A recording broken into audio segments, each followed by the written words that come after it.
आयुर्वेद म्हणजे काय? आयुर्वेदीय दृष्टिकोन म्हणजे काय?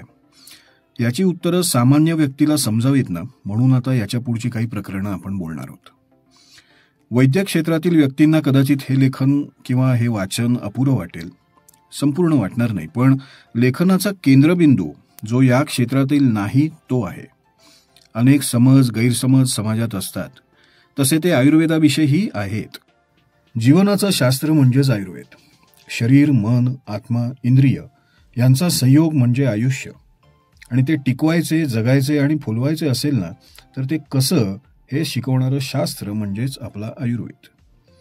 आपल्यासाठी हिताचं काय, अहिताचं काय, सुखकारक काय, दुःखदायक काय हे शिकवणारं शास्त्र म्हणजे आयुर्वेद.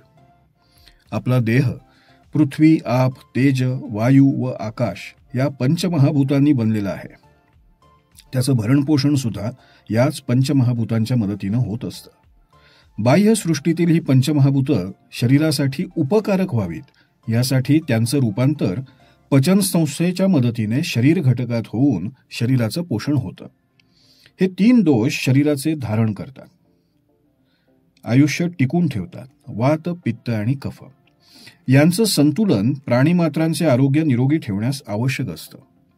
या 3 दोषांचा असमतोल हेच रोगांचं मूळ कारण आहे असं आयुर्वेद मानतो.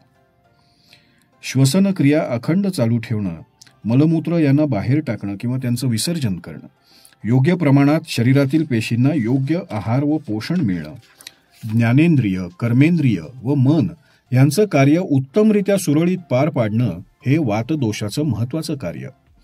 पण हा वात जर बिघडला, वाढला तर उत्साह कमी होतो, नैराश्य येतं, दैन्य, निद्रानाश, बलहीनता, थकवा, मलावष्टंभ, त्वचेवर रुक्षता, डोळे, तोंड, योनिमार्ग, गुदमार्ग यामध्ये रुक्षता, विविध प्रकारच्या वेदना, हाडं ठिसूळ होणं किंवा केस रुक्ष होणं, मैथुन कर्मातील अनेक समस्या निर्माण होणं, अकाली वृद्धत्व येणं अशा कित्येक समस्यांचं हे कारण ठरतं. म्हणून आपलं शरीर सुरळीतपणे चालावे यासाठी वातदोषाची विशेष काळजी घेतली पाहिजे.